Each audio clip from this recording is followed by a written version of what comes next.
طوبى لمن حفظ الكتاب بصدره فبدا وضيئا كالنجوم تألقا وتمثل القرآن في أخلاقه وفعاله فيه الفؤاد تعلقا وتلاه في جنح الدجى متدبرا والدمع من بين الجفون ترقرقا هذه صفات الحافظين كتابه حقا فكن بصفاتهم متخلقا.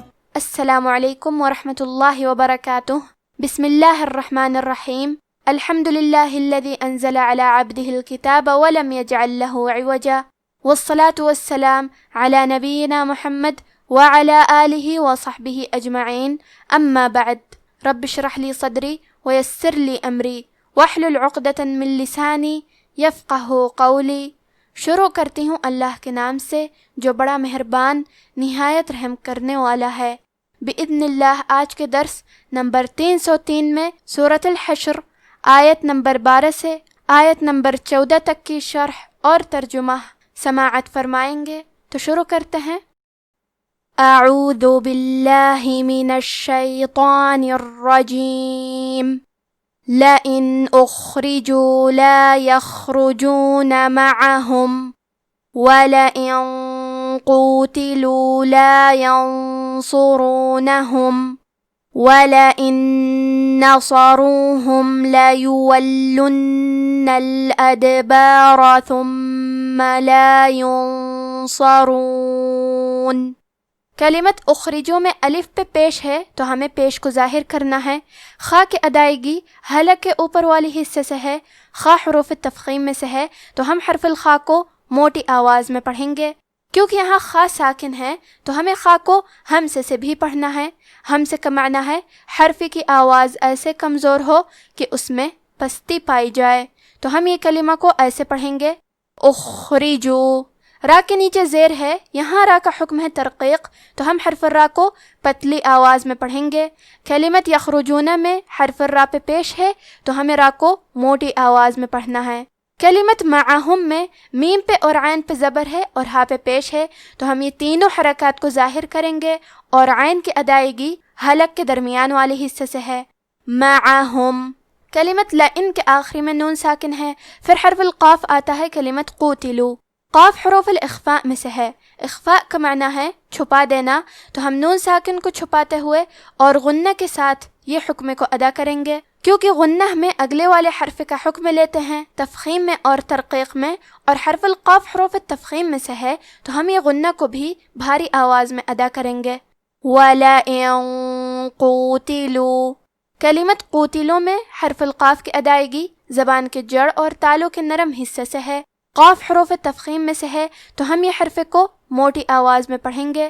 کلمت ینصرونہم میں نون ساکن ہے. پھر حرف الصاد آتا ہے. صاد حروف الاخفاء میں سے ہے تو ہم یہ حکم کو غنہ کے ساتھ ادا کریں گے.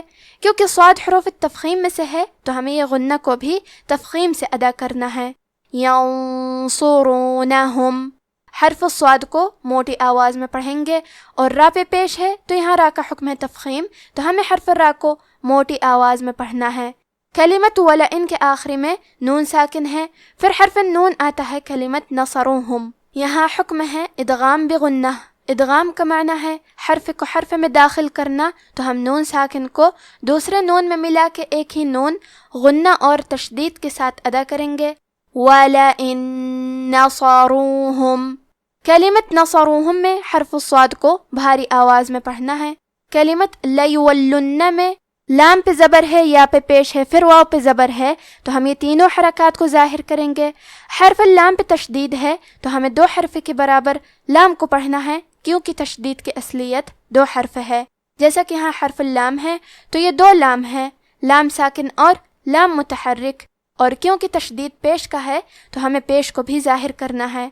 حرف نون پہ تشدید ہے تو ہم 2 حرف کے برابر نون کو پڑھیں گے. لیولن. کلمت الادبارہ میں حرف دال پہ جزم ہے. یہاں دال کا حکم ہے قلقلہ.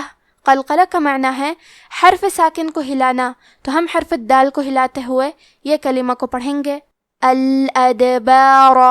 کلمت ثم میں حرف ثا کی ادائیگی زبان کے سر اور اوپر کے دانتوں کے اندرونی کناروں سے ہے۔ حرف المیم پہ تشدید ہے تو ہم 2 حرف کے برابر میم کو پڑھیں گے۔ کلمت ینصرون میں یا پہ پیش ہے تو ہمیں پیش کو ظاہر کرنا ہے، نون ساکن ہے پھر حرف الصاد ہے تو یہاں حکم الاخفاء کو تفخیم سے ادا کریں گے، ینصرون۔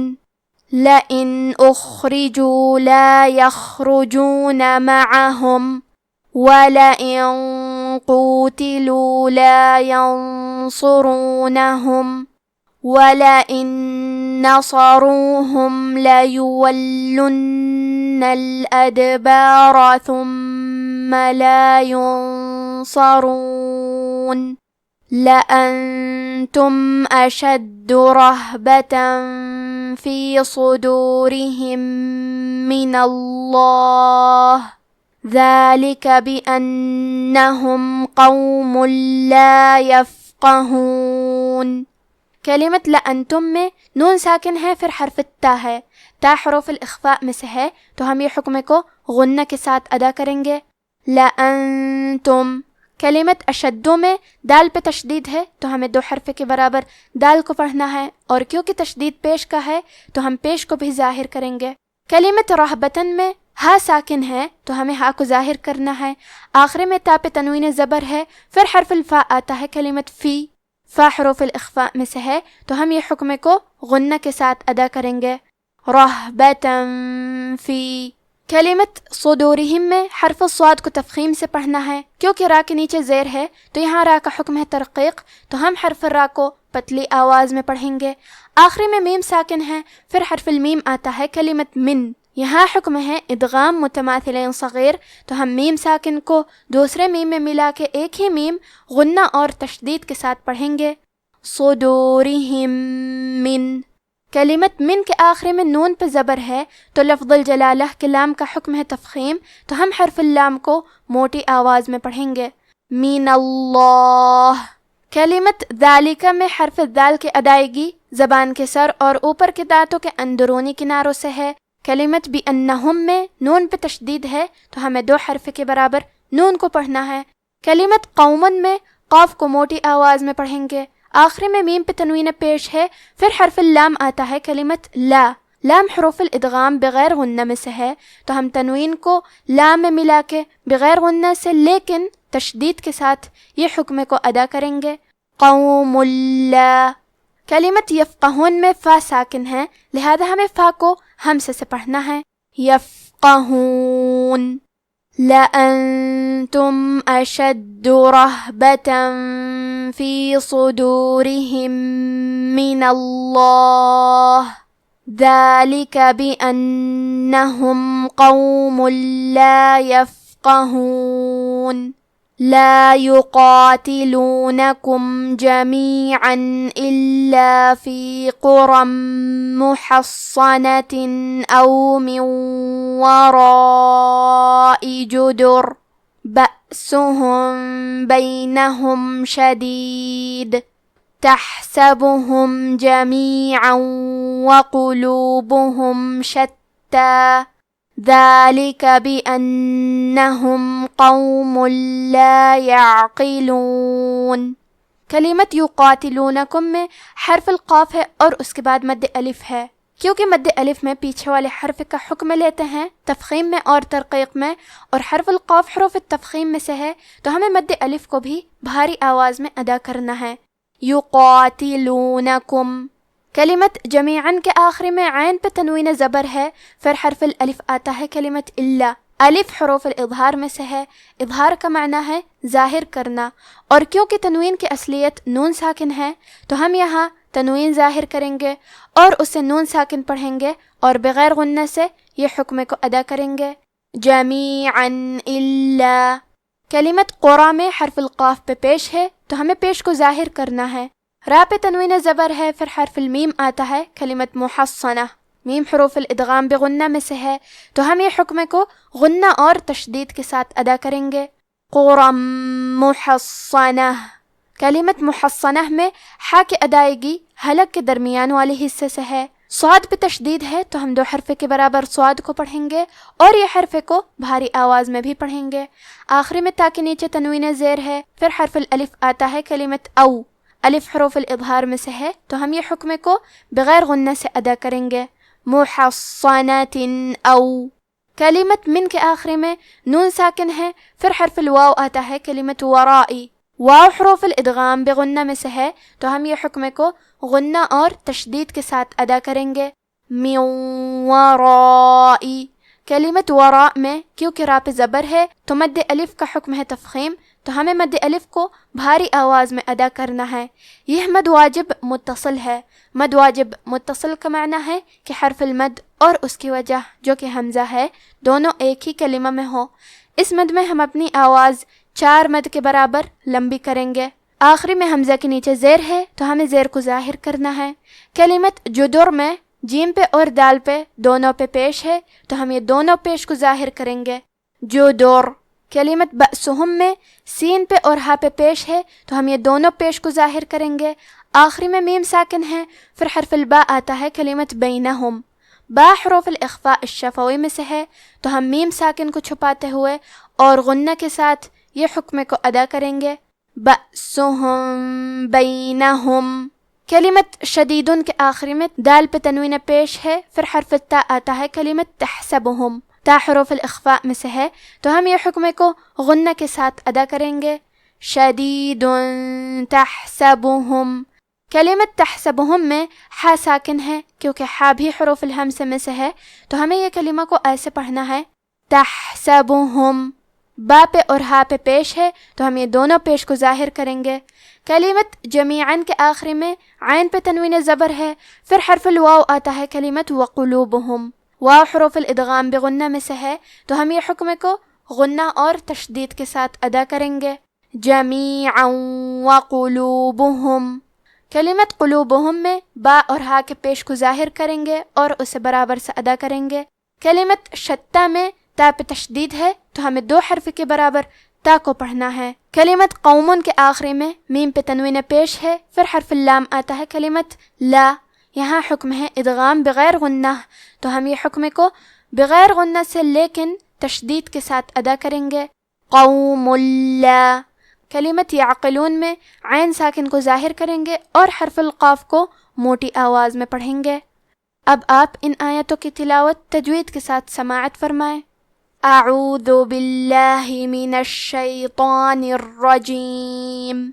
لئن اخرجوا لا يخرجون معهم ولئن قوتلوا لا ينصرونهم ولئن نصروهم ليولن الأدبار ثم لا ينصرون. لأنتم أشد رهبة في صدورهم من الله ذلك بأنهم قوم لا يفقهون. لا يقاتلونكم جميعا إلا في قرى محصنة أو من وراء جدر بأسهم بينهم شديد تحسبهم جميعا وقلوبهم شتى ذلك بأنهم قوم لا يعقلون. اگر وہ نکالے گئے تو یہ ان کے ساتھ نہیں نکلیں گے، اور اگر ان سے جنگ ہوئی تو یہ ان کی مدد نہیں کریں گے، اور اگر مدد کریں گے بھی تو پیٹ پھیر کر بھاگ جائیں گے، پھر ان کو کہیں سے بھی مدد نہ ملے گی. مسلمانوں، تمہاری ہیبت ان لوگوں کے دلوں میں اللہ سے بھی بڑھ کر ہے. یہ اس لیے کہ یہ سمجھ نہیں رکھتے. یہ سب جمع ہو کر بھی تم سے نہیں لڑ سکیں گے مگر بستیوں کے قلعوں میں پناہ لے کر یا دیواروں کی اوٹ سے. ان کے آپس میں بھی بڑی لڑائی رہتی ہے. تم خیال کرتے ہو کہ یہ اکٹھے ہیں، حالانکہ ان کے دل پھٹے ہوئے ہیں. یہ اس لیے کہ یہ بے عقل لوگ ہیں. آج کا ہمارا درس ہی ختم ہوتا ہے. وصلی اللہ علی نبینا محمد وعلى آله وصحبه أجمعين. والسلام عليكم ورحمة الله وبركاته.